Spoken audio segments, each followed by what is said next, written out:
Very good afternoon, everyone. Good afternoon, ma'am. Afternoon, ma'am. Good afternoon. I hope you had a Good wonderful afternoon, ma'am. Dussehra and Durga Puja also. I'm sure not like last year. I'm just, please give me a moment. I'll be sharing my slide with you.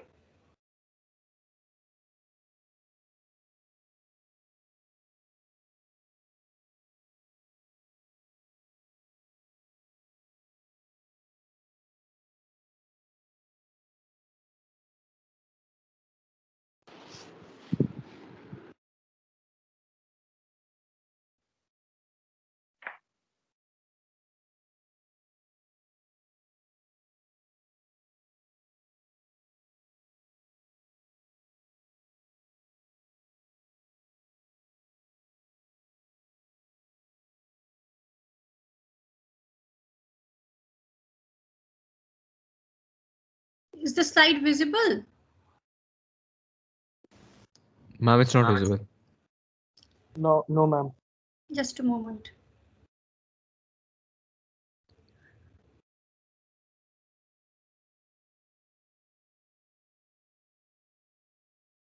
Okay, I'll share the peer deck link only then.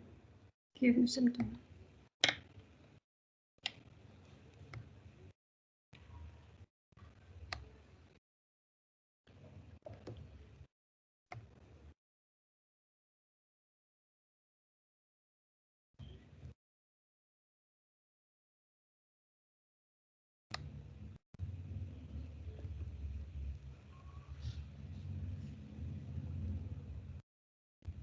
So while I am sharing the peer deck link with you, because I don't know, my PPT has got stuck. Let me share the PPT on peer deck itself. Who will sum up what was discussed in the last class?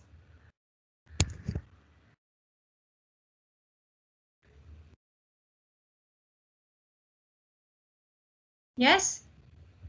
Quick. Sorry, ma'am, what did you ask? What did we discuss in the last class? So what was the discussion around? What was it about?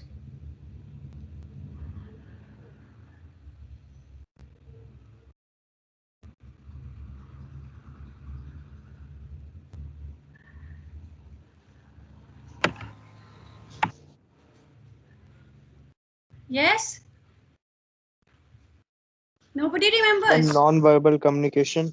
Okay, yes, Parth. What about non-verbal communication? Which aspect of what? There is some audio issue. What type?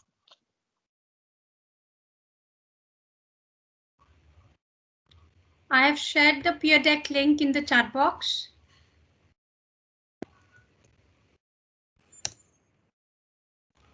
So you may log into it. I'm also sharing my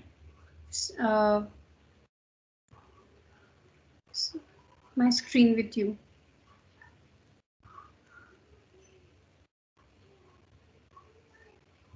Yes, quick.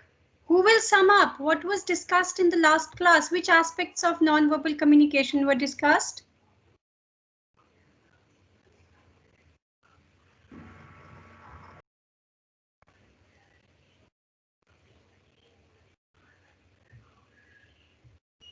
Now you are actually scaring me.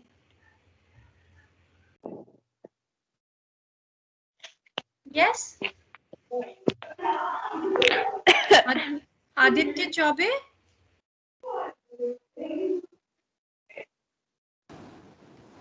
Yes, ma'am. What all aspects of non-verbal communication did we discuss in the last class? I don't really remember all those. Okay, you can use your own words. Yes, Mohit? Ma'am, we could, the non-verbal communication modes was, we can say that how we present ourselves in front of others, like how we sit and the actions of our hands and the way we see the other people. Okay, Aditya, that's you just guessing it, but then it's okay. Ma'am, I Yes. think you studied proxemics or space. We discussed about proxemics. Ma'am, we Yes. discussed. Yes, Ricky. Yes, ma'am. We learn about proxemics and haptics. Proxemics and haptics. We Yes, also ma'am. discussed the characteristics and functions of non-verbal communication and what are the areas of non-verbal communication, right? We discussed this image also, right? So I hope nobody has any doubt or any question related to whatever has been discussed till date. Or do you? I will begin by this small video and then move over to the next one, maybe two.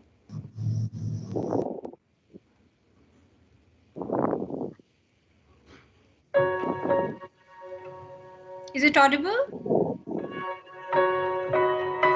Yes, ma'am.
So this is a video that I wanted to share with you. If you analyze his body language, you see Trump is a very affectionate, warm type of person. I'm Dr. Lillian Glass, and I'm a body language expert. So last class we were talking about. I love to negotiate things. Nothing has changed. Rocket Man is on a. So in the last class we were discussing about haptics, we were discussing about touch. I also made you watch a video or two about Trump being the alpha male. And also we were discussing the different types of handshakes also. So, you know, I just thought that I'll share this video with you. There's another video, but then that's for about 4 minutes or so. But that video is already there in the PPT. You can watch that video later. Different types of handshakes as far as Trump is concerned. So these handshakes, you know, now just a simple handshake can have such an impact on other people. It can show your dominance, it can show your power, it can show how submissive you are. It is indicative of so many aspects of an individual's personality, right? I'll share this video with you later, not just now. So now we come to the next aspect of non-verbal communication, that is kinesics and oculesics. I've taken kinesics and oculesics together because after all, eye contact is part of your facial expressions only. So kinesics includes facial expressions, eye contact, gestures, gestures, postures, movements. These are kinesics, and oculesics is specifically language of the eyes. Now, face is the most expressive part of your body, and myriad of expressions they float on your face, and you are able to communicate so many things without uttering a single word. In fact, when you are trying to hide something, like I shared the example of a physics teacher in 11th standard, and how her face the blushing cheeks and expressionless face was enough to tell us that how nervous she is. There is that lack of confidence. So many aspects are very much evident from the way a person is, the kind of expressions the person is giving. You talk about actors. We define the acting skills of actors on the basis of their capacity and capability to, like they say, get into the skin of the character. What do you mean by getting into the skin of the character? What do we understand by this, getting into the skin of the character? Making his own, like his nature, our nature, and going deeply how he would react, and basically doing everything what character could have done. Right? So you capture the nuances, the mannerisms of that character exactly, Yes. isn't it? If you, these actors, they can play the role of a city boy, city girl, they can play the role of a gaonwala, they can play the role of a very sophisticated person, while they can also play they can act like a completely illiterate person also, isn't it? And we judge their acting capability from the way they are able to capture the facial expressions, the body language, the walk, the gait of that particular character. Again, I will quote the movie Sanju. Most of you must have watched this movie, and we appreciated Ranveer Kapoor because he was actually able to absorb Sanjay Dutt's nuances, his idiosyncrasies completely. That slight slouch for which Sanjay Dutt is known, because he's tall, so way he walks, the shoulders are a bit slouch, a little bit lifted, right, and a little bit tilted towards one side, and the facial expression also, and the mannerism, the way of talking, the tonality, everything was beautifully captured by him, right? Facial expressions, like I take the example of Tushar Kapoor. All of you are familiar now. He's known to give his best performance in the movie where he had zero dialogues, Golmaal? Or is it Golmaal Yes. only? Isn't it? Where he has no dialogues at all. He's known to have an expressionless face, completely frozen, isn't it? So facial expressions, your face is the most expressive part. When we talk about delivering impressive presentations, they say that your face must also speak. Your voice must have expressions, and your face must also speak. It is so important. It plays such a significant role in exactly communicating what you're feeling. Then we talk about eye contact, oculesics. What has eye contact to do with? What does eye contact tell us? How confident we are. Confidence. How confident you are, or Whether we Ma'am, are sometimes doing- anything related to the situation, I guess. anything related to the situation, okay? I'm comfortable. Are you focused on the topic that the person is talking about, or thinking about something else? Something else, yes. Sometimes you just lost like this. You're looking at the person and there is just no blinking of the eyes happening. Yes? Ma'am, how truthful we are? Very good. How do we get to know whether a person is being truthful or not? Or is trying to deceive you? Through the eyes. How do we get to know? By eye contact, I guess. Yes, what kind of eye contact is that? Ma'am, if we are able to look straight to the other person that we are talking to, so it may convey that we are speaking the truth. Unless we have a little bit hesitation in our eyes or something. I will get in what I'm going to. Yes, often you will notice when somebody is lying to you, either that person will evade eye contact completely, or the frequency of eye contact will be very less, the duration. The person will look at you, then look away, look at you, then look away. Because you can make eye contact with a person, you can look into the eyes of a person only when you are sure, when you are confident, and there is no pretense. Unless you're a seasoned actor. Even then there is something about you. Yes, Yuvraj? That's where it said कि आंखों में देख के झूठ बोल सकता है वो. I mean जो अच्छा But झूठ बोलने वाला होता है. yes, but Yuvraj, it requires a lot of Yes, control experience. over your experience. And Yes. and maybe your eyes, you know, I've seen actually your people may look into your eyes, but sometimes your voice betrays. Your body language will be not normal. This is what will happen. You know, you can look into the eyes of people and you can lie, but there will be something awkward in your body language if you are, you know, perceptive enough to notice that difference, which is normally not there. Yes, so Normal you won't be your mannerism will not be 100%. there. Yes. You know, that is why we say body never lies. And for these politicians and public figures, eye contact is very important. I showed you that figure, you remember? Putin and Donald Trump, how they were not making consistent eye contact with each other.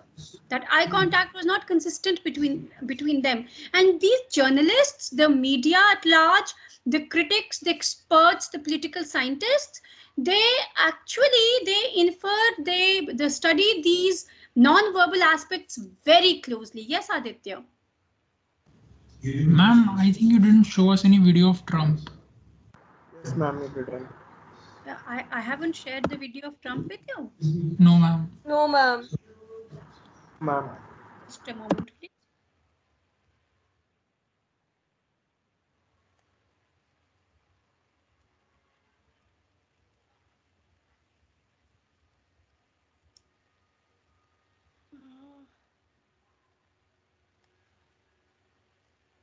Okay, you know, you just remind me later, not this one. There was another very interesting video of Trump. No, this was that Trump's video of his alpha male. This was regarding handshakes. Okay, I'll share that video with you. Okay, I'll share it with you and you just observe. I must have shared it with the political science students. So I will share that video with you and you observe it. Okay.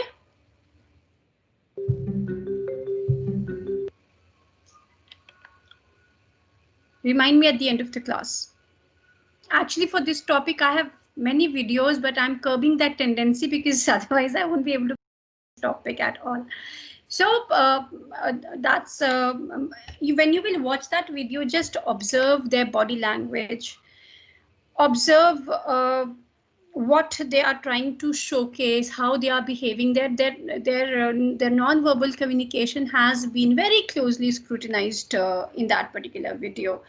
Their level of eye contact is not very consistent. So eyes, you know, they are a mirror to your heart. Eyes never lie. You must have seen that there are certain game shows, certain quiz programs in which you have to guess who is the character, who is the public figure, and either they hide the eyes or they show the eyes. And if you want to hide the identity of a person, this is the main portion which is hidden, because you can actually recognize a person from the eyes, from the look. They are so expressive, right? Next, we come to gestures. Now, gestures have to do with your hand movements, right? Your head movements and your shoulder movements. Yes? Ma'am, actually, I'm disconnecting a lot because of my internet connection. We just shifted to J&K, so the internet here is not that good. Okay, no problem. But as far as you're getting connected again till the end. Yes, ma'am, that's what I'm doing. I'm hoping that I get connected back. I think by the end of today, we'll get the Wi-Fi set up here. Okay, no problem, right? Now, when we talk about gestures are of these different types. And emblems, illustrators, regulators, effect displays, adapters. Emblems are hand movements that have a precise meaning, right? These are hand movements that will, for example, if I'm using double quotes, these are emblems. They have a precise meaning. I'm using double quotes to draw your attention to a particular word or phrase or something that I'm trying to say. So emblems are those gestures which have a specific movement, those hand movements. Illustrators, these accompany the speech and they emphasize or they're used for repetition or to illustrate, right? For example, while I'm speaking, I may do something like this. This has to be done. This was not that was expected from you, right? A small little thing. So what is happening? Illustrators are actually illustrating my point. If I'm saying small, automatically my face goes like, my hand movements go like this small. Or if you remember that, again, I end up quoting Modi because he makes profuse use of non-verbal communication while speaking. Log kehte hain bada vision line, and this is how his hand goes. I still remember this particular line from his speech that he delivered in the US when he first became the prime minister, the first term. You need to observe how these people, our Indian orators, are more, into using the body language profuse. Even Trump does, actually. Even I've seen Trump is very liberal with his hand movements when compared to Obama, who was a little restrictive with his body, with his hand movements, right? So then we come to regulators. Regulators, they regulate the movement, the behavior. They help you to initiate and terminate the speech of participants. That is, I can regulate your behavior. I do something like this, you'll stop. I do make a hand gesture like this. Okay, continue, speak. I do a hand gesture like this, wind up, right? So these are known as regulators. Affect displays, these are feelings that are expressed through our bodies. That is, how I'm standing, confident or not, or how my hands are going, right? It's, sometimes we are nervous and we start making those doing weird things with our fingers. I've seen people, when they are nervous, they keep fidgeting with their fingers like this. So there are different gestures, different movements that you keep doing. Or I've seen out of nervousness, how people while speaking, they lift their shoulder. Some weird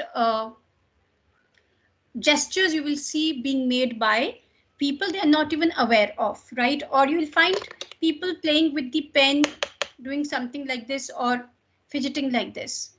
These are known as affect displays. Adapters are self-touching behaviors, very common, very common. I think even you must have noticed, I too might be, and something that people keep telling me, I keep doing like this often, right? Or you, while speaking, you have this habit of scratching your arm, or doing like this, or something like this, or picking your nose, or like people, you must have seen these actors while they, during an interview, they will, fidget with their hair, or, just jerk their head backwards, something or the other. These are adapters. These are self-touching behaviors, which sometimes, which is a part of a habit pattern, but if it is too much, it actually is very, very irritating. Now, some of the examples of emblems. This is the example of emblems. Like I told you, precise meaning, shh, or victory sign, or yeah, nice, right? These are illustrators. They illustrate something. These are different gestures being made, and they have different names. Hand bend, air punch, hand purse, like this, raised forefinger, baton. So different names for different gestures. Very common gestures that you find public speakers, politicians making during their speech, right? So regulator, the regulators that we talked about, if you stand with your hands on your hips, or you sit at the edge of the chair, arms spread and hands grip the table, the edge of the table, it means it is a sign of readiness, that you are ready. Examples of affect display: chin stroking, hand with pointed finger held up to the face, right? Head tilted like this, pinching the bridge of the nose. It means you're thinking. These gestures means evaluation. Boredom, if you're tapping your feet or drumming the table like this, or your head is on your hand, or sitting like this, blank stare. There is just neither any expression, no any movement. So these are, different interpretations. People who study body language, or people who are just into the study of body language, they are able to judge what is in the mind of a person very, very clearly from these non-verbal communications. All right, I'll share this one video. Trump is a great study in non-verbal communication.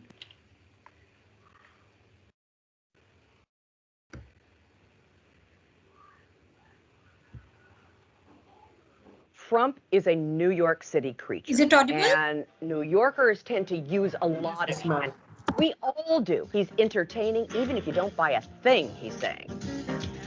I was walking, I was talking, I was feeling so fine on a weekend day in the bright sunshine. I don't think he's been coached heavily on his body language. And people pick up on that in an instant. They pick up his authenticity. Military, and we're going to take care of our veterans. This is his baseline. It's kind of an alternating I hand gesture with an L shape. So it's right here. It looks precise. Say right now. Not wishy-washy. He's got this nailed.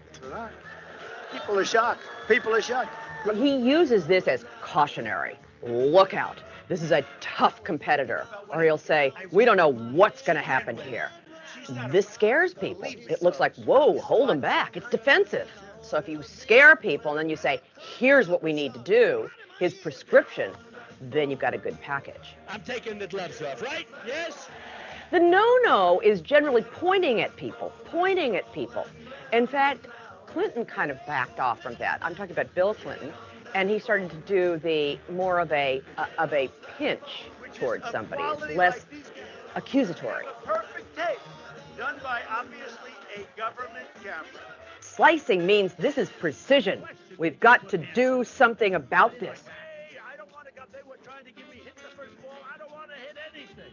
He gets people whipped up with his gestures. He gets them to feel a sense of chaos. Whether he says, we don't have a plan. It's everywhere. It's everywhere. That's his chaos. And then he follows it up with precision moves. Elect me, and we'll get to the bottom of it. Although I'd like to be nice in uniform. You know, if they ever put my name on, I want a gorgeous wall.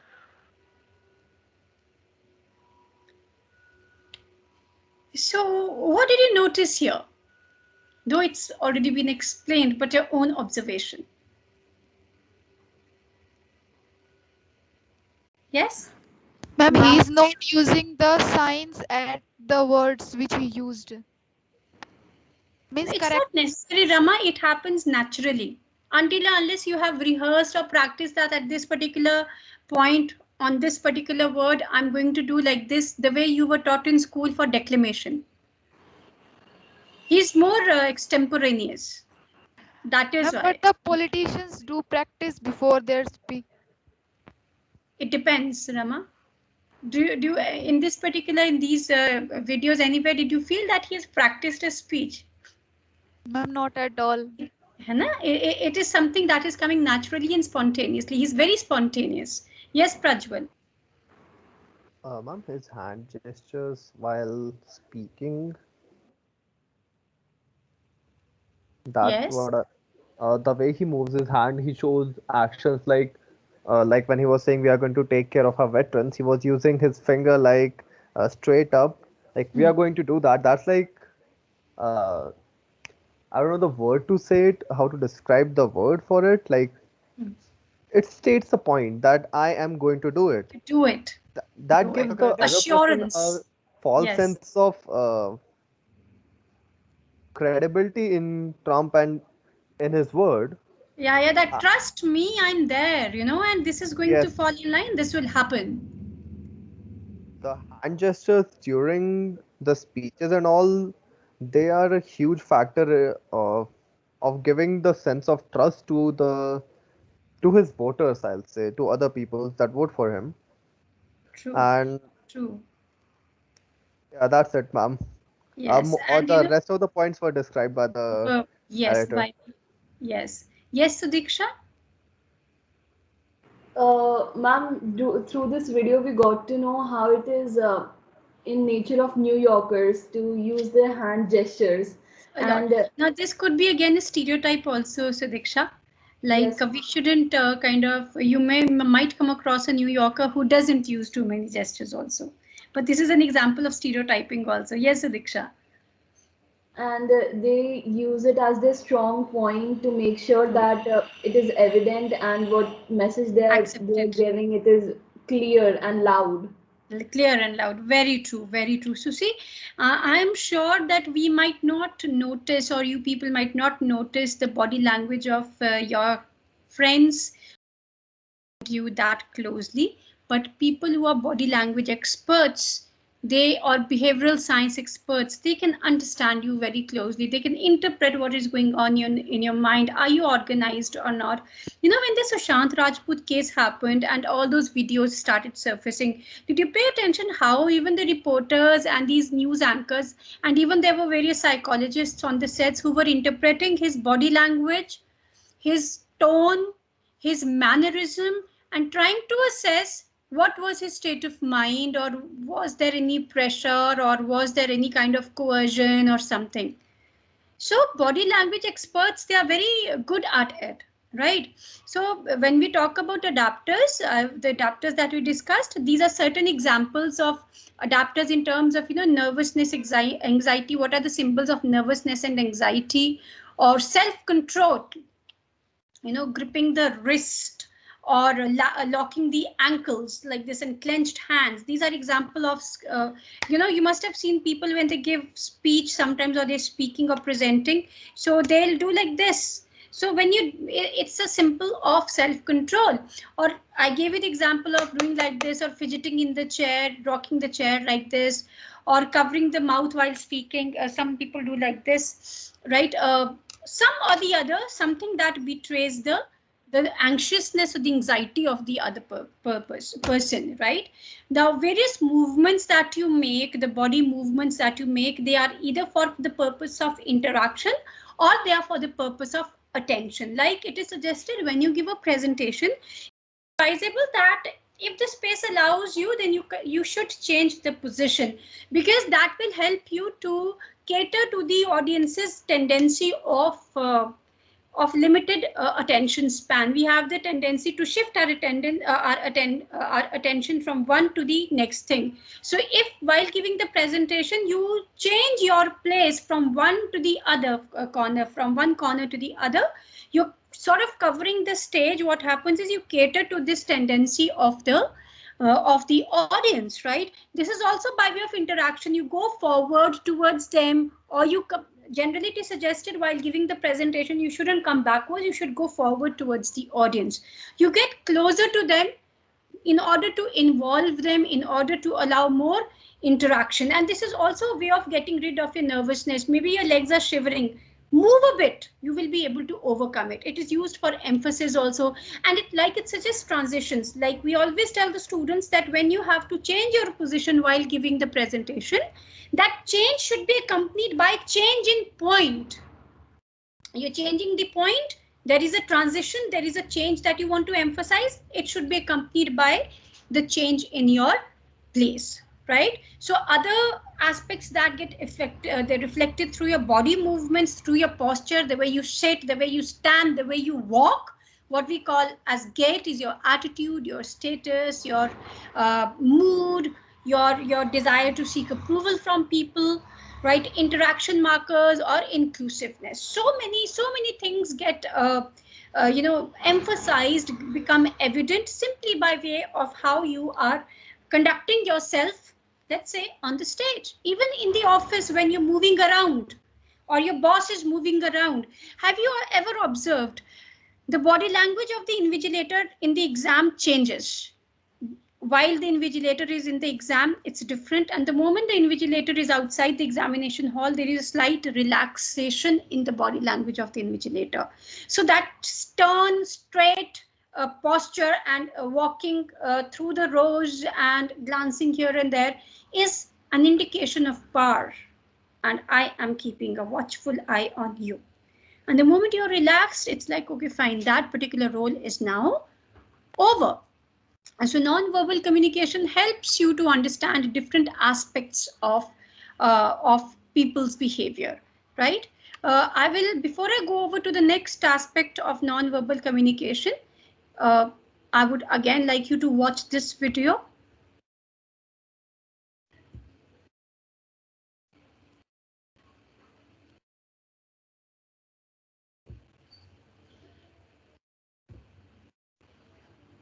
Ma'am, we can't see your screen anymore.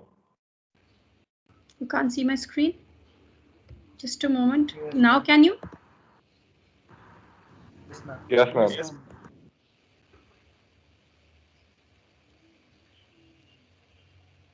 Is it audible?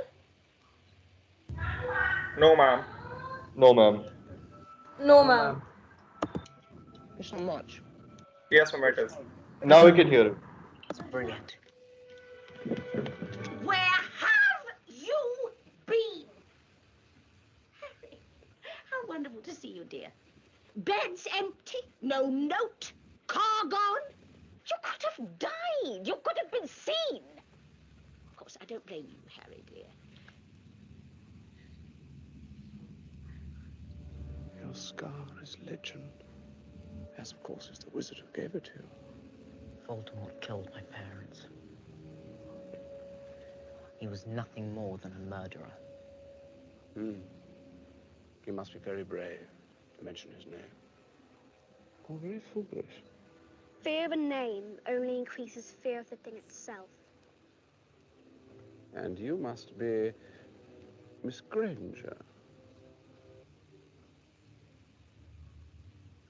You were seen by no less than 7 muggles. Do you have any idea how serious this is? You have risked the exposure of our world.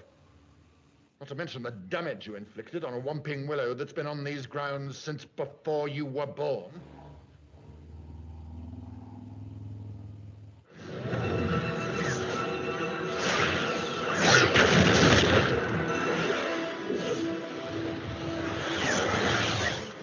Training for the ballet, Potter.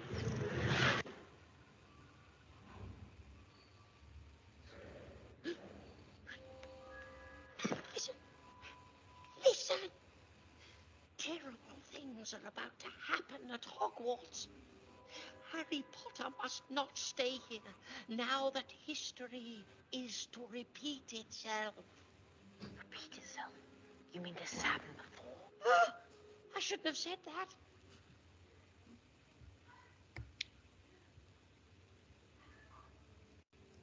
Okay, so these were different aspects of paralanguage. Any idea? What do you understand by paralanguage? What is paralanguage? Yes? Uh-oh. I've given you the answer. In order to, and different Yes? forms of speaking in order to emphasize your point. Like if you are serious, you are going to speak in a higher volume more seriously. Mm-hmm. In the meantime, you people can answer this prompt that is there on the screen. So paralanguage actually refers to, the word para means beyond and language means language or words. So paralanguage means beyond language. So it is the communication which happens beyond the words, along with the words. And over here, paralanguage refers to your voice. Language of voice. The speed at which you speak, that is the pace, the volume at which you speak, intonation or tone, that is also known as intonation or tone, right? The accent, the pronunciation, everything refers to paralanguage. And the manner in which you speak, how you speak, communicates more than what you're speaking. Like they say, 80% of miscommunications happen due to not the choice of words, but due to the wrong tone of the voice. Right? So sometimes our words are correct, but the tone that we're using to communicate, that tone is incorrect. That tone is not appropriate. So let me just understand your mood. Okay, most of you seem to be happy. Some of you, this gives, oh, somebody is upset or some indecisive. We are studying non-verbal communication after all. We should be able to understand these moods. Some of you have not logged into Peer Deck. Out of 49 students, only 30 something students are there. Now this is one gesture, one way of circling the emoji which I'm not able to understand. Is the person happy or is the person everything but happy? Okay, unclear.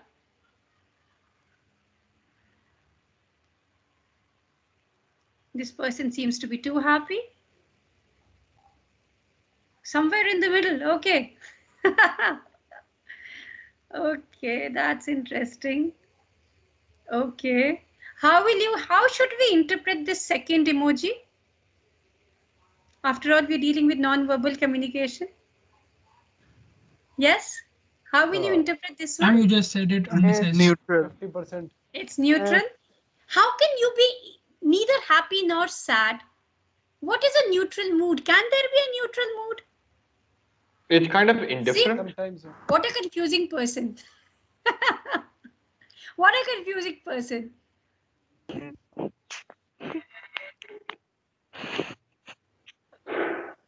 Okay, so that is interesting.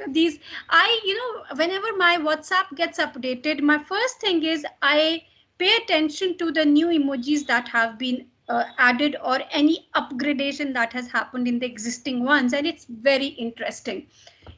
Notice it, observe it. They are just multiplying, and why they are multiplying? Because human life, human emotions, human feelings, human expressions, they're getting more complex day by day. So you need that precision, that non-verbally exactly there should be a face or there should be a way of communicating what I am feeling. Right? So non-verbal communication is a very interesting area of study if you actually get into it. So paralanguage is about your vocalization. It is about your voice, the rate, the pitch, the rhythm, the resonance, right? That day we had discussed about resonance. I don't know whether I discussed in your class or not. Non-verbal communication, when it comes to your voice, when it comes to your vocalics, it is also known as vocalics, another term that you should note it down even if it is not here, vocalics.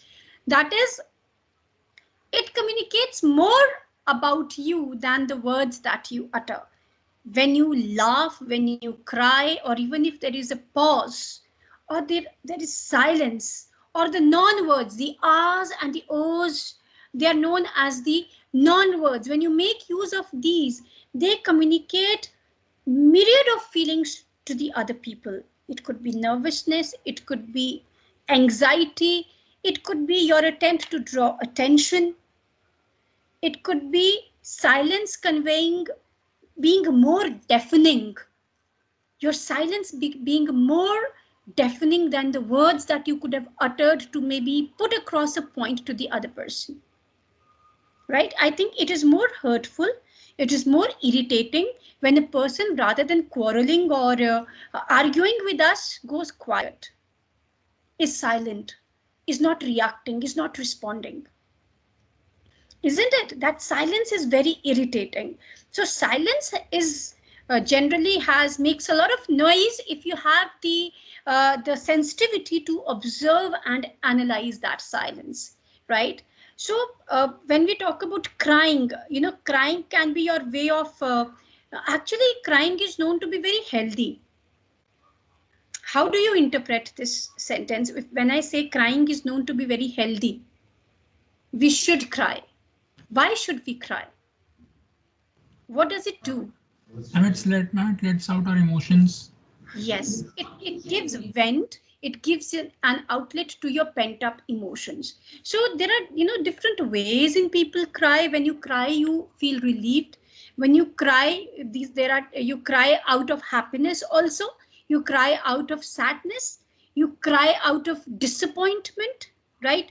Sometimes there is anger in your tears. So different emotions get expressed through a simple gesture of crying, of laughing, This again is a very interesting video, but I'm not going to show it here at the moment.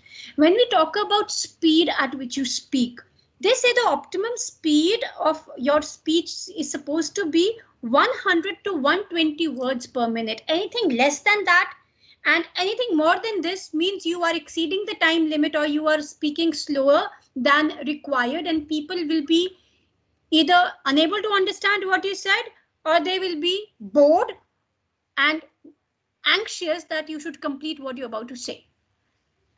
Right? So the optimum rate of your speech is also very important. Then when we talk about volume, volume talks about your control. Volume talks about your status. Volume talks about the power and influence that you have over other people. When you give presentation, it is expected that your volume should be at least twice the normal voice, the normal volume at which you speak, so that you're audible to the last person seated at the back. Mics apart, right? When we are shouting, when we are screaming, our volume goes high. When we are upset, our voice is very low. It's not that very excited. That energy is not there. Your voice becomes an important parameter of understanding people, particularly when that person is not there in front of you. You're talking to somebody over the phone. You sound upset. You sound anxious. You sound nervous. You sound angry. When we say this, we are observing the intonation, the rhythm of the voice of the person. How is the person talking to us? No, yeah, I'm fine. It's okay. So that usual tone is missing. That tone is not there. You can use your tone to express different emotions. I think all of you have watched that movie PK, and in that movie he gives that example of the word acha. How humans, they use the same word using different tone to communicate different intentions and emotions. Do you remember that scene? Yes, ma'am. Right? Yes, So tone is very important. You know, when you people will be giving your presentations, your tonality, this will be one very, very important criteria of judgment. And you might hear me telling you that there was lack of rhythm, you know, that wave-like motion in your voice. You know, there has to be that rhythm. There was a monotone, there was a monotonous delivery. There was no expression in your voice. So that cadence, that rhythm, that voice going up, then coming down, then going up, then a pause, then going flat, then coming down. This is what makes your speech interesting. This is exactly what helps you to put your point through, across, to emphasize this is important and this is unimportant, right? Then we talk about chronomics. Now, chronomics is the study of time. It's about schedules, it's about appointments, it's about deadlines. How many of you are in the habit of meeting the deadlines? How many of you are reach the appointments on time, before time? You are in the habit of dividing your day into, you know, small chunks, a timetable in place. You have your to-do list ready. That is also part of chronomics. Are you in the habit of, you know, when we talk about chronomics, it also tells the status of a person, attitude, professionalism. The audience is always seated first and the chief guest arrives at the end, the last. Chief guest leaves first and the audience leaves last. Students occupy the classroom first and the teacher comes afterwards. Teacher leaves first and the students leave afterwards. This talks about what is the status of the two type of people, or the speaker and the audience, right? Or non-verbally, without uttering a single word, you're late and I just look at my watch and I indicate my displeasure over it. My face, my body language, you know, I may sit like this and make a gesture like this. What is this? What do you mean by this? Right? So when we talk about polychronic time or monochronic time, polychronic time means where there are multiple interpretations of time, where time is not value. Can you give me an example of such a culture? A polychronic culture where 9 p.m. can easily mean 9:30, 9:05, 9:10. You are yourself marriages. Ma'am, Indian culture. It's an Indian estimate. culture. Indian culture, a sweeping generalization, but In true. Indian marriage especially. Yes. Monochronic time, which has a linear concept of time. Time is money. Time is of value. Time is important. 9 means 9. 6 means 6. Right? So that is there is just singular sense of time. Polychronic time also, that also means that you do multiple tasks at the same time. Monochronic management of time means that at one time you focus on one particular task only. Right? And this actually you could be a multitasking person and efficient, or you could be a multitasking person and inefficient. None of the works that you're doing is impressive enough or good enough. Or monochronic, you are able to do one thing at a time. You cannot multitask. So language of time, it talks about your attitude. It gives an impression on other people. You submit your assignment on time and you leave a good impression that this is a person who's professional, the person who is organized, a person who knows what is or who values time. Right? So many interpretations can happen just by the manner you respect or disrespect time. Artifactics. When we talk about artifactics, it is the language of objects, the things. It reflects your status, your choices, your attitudes, and your mindset. It has to do with your clothes. It has to do with your office space, how the things are there in your office, what kind of stuff is there in your office, big table, small table, cluttered space in the office, your wardrobes, how neatly organized and arranged your wardrobes are. Or is it like you open the door and it's like, oof. Or I'm sure at this moment, each one of you is being reminded of your own wardrobes, right? The furniture at home, the choice of furniture, the choice of color, the accessories that you carry, the bags. You know, some of you must be very properly dressed and ready for your online classes. Others must have just woken up 11 o'clock. It's time for the class. Log into the class. Lying in the bed, laptop or your phone, earphones plugged in your ears, and there is some voices that you hear and it's going on. So your attitude gets reflected, your professional mindset gets reflected, the colors that you select, the background that you select. For example, if I ask you to turn on the camera, some of you will be very careful, very meticulous about the background. What is the background that will be there if I turn on the camera? Others, if you know the background is not very great, then you will use a theme. You will use a background setting. So that, and even there, the kind of background setting or the theme that you select as a backdrop, that speaks volumes about you. That choice also.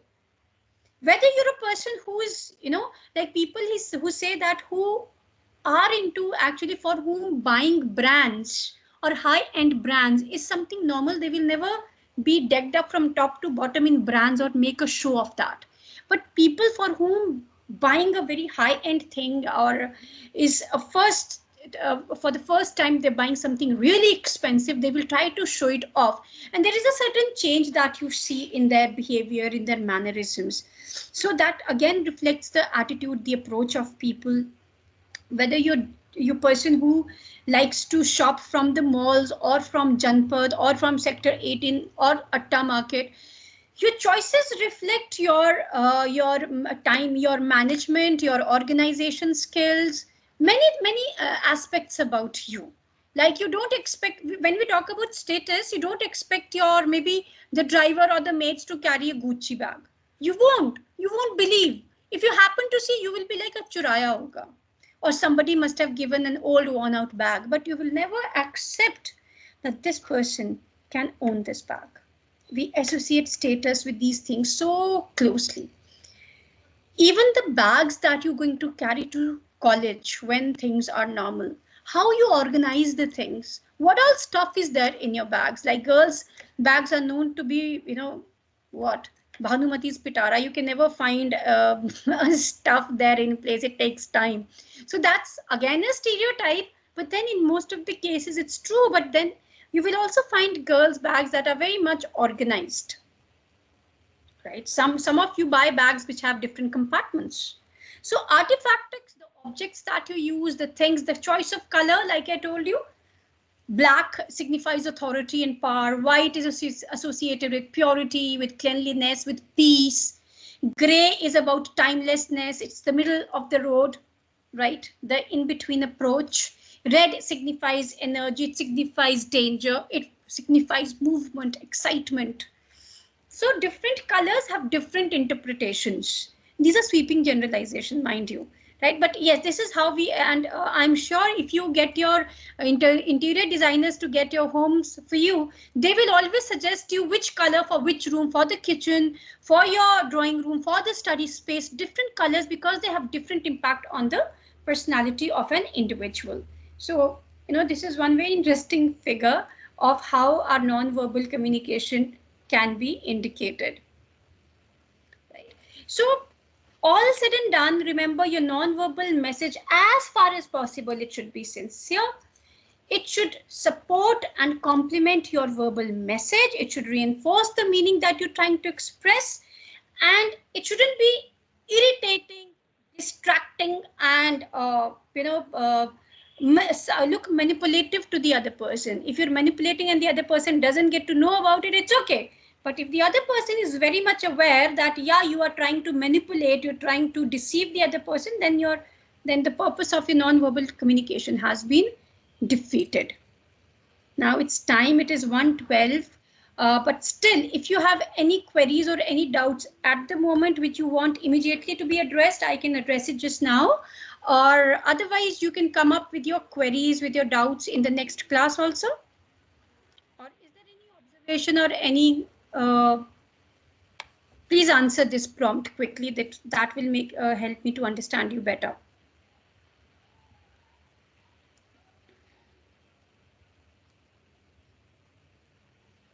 Ma'am, not a query, but can you please upload that PPT? Yes.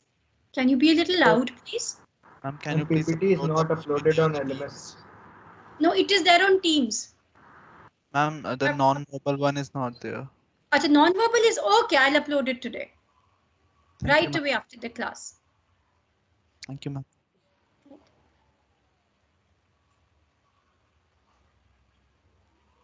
Okay, I'm a little confused. Who is a little confused? Can you once again tell the meaning of paralanguage?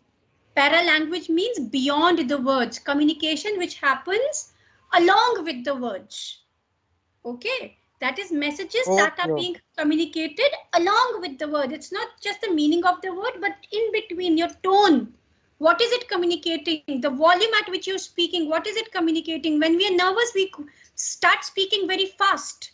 When we are thinking, we are not prepared, there will be a lot of gap. There will be a lot of use of or you look upwards again and again because you're thinking. You are trying to contemplate what is to come next, right?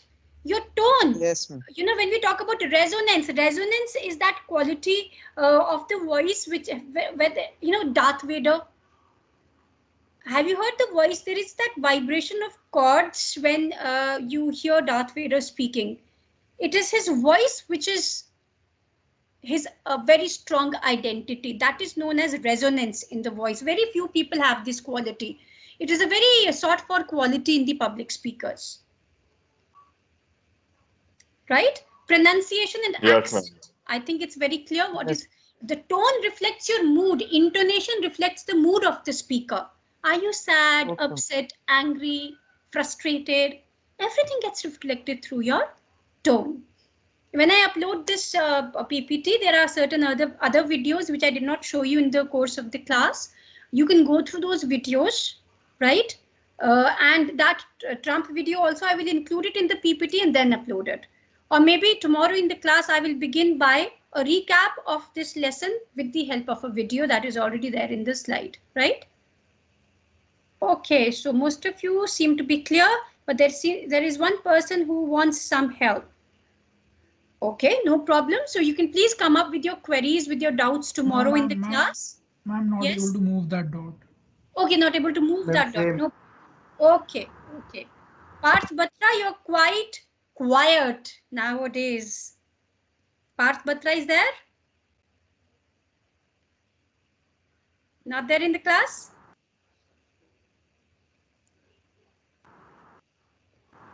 Parth is logged in but non-responsive. CR, please message me first name. Not Bansal, Batra. Okay. Yes, ma'am. Have a nice day, all of you. Stay safe, stay happy. See you tomorrow. Excuse me, ma'am. Yes. Excuse me, ma'am. Thank you, ma'am. There, ma'am, in the class. I know, but I said you are very inactive.